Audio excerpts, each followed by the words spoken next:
Queues, delays, problems. Heathrow may be one of the world's largest and busiest airports, but it also has one of the worst reputations. So its owners, BAA, are trying to tackle that problem with the help of over £2 billion of investment, and all that money is being used to revamp Terminal 2. Alice Bandikravi has been to take a look at the work in progress. Planes take off and land every 45 seconds at Heathrow. But when it was planned back in the 1940s, nobody imagined it would end up catering for 70 million passengers a year. Well, even on a rainy day like today, there are still great 360-degree views over Heathrow Airport, and that's because this is the old air traffic control tower. It's due to be demolished this summer, but in its time, it's certainly seen some action.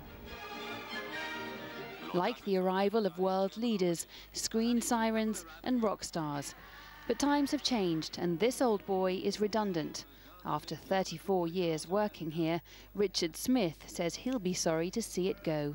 It's a real icon of the original Heathrow, and it stood proud over the central terminal area since 1955. But as the buildings around it have grown and the airport's developed, then its position became more difficult.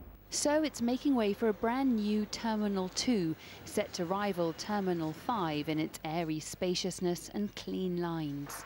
A very, very special booth that we have here, and the north-facing glazing that lets in lots of natural daylight. You're going to get the same feeling of space and lightness and calm when you walk into the new Terminal 2. But carrying out all this building work whilst the airport is fully operational is no mean feat. Was something that another airport operator compared to changing the wheel on your car while you're travelling 60 miles an hour, because we have to keep everything running as normal with no impact at all on the passengers. So most of the work has to be done at night.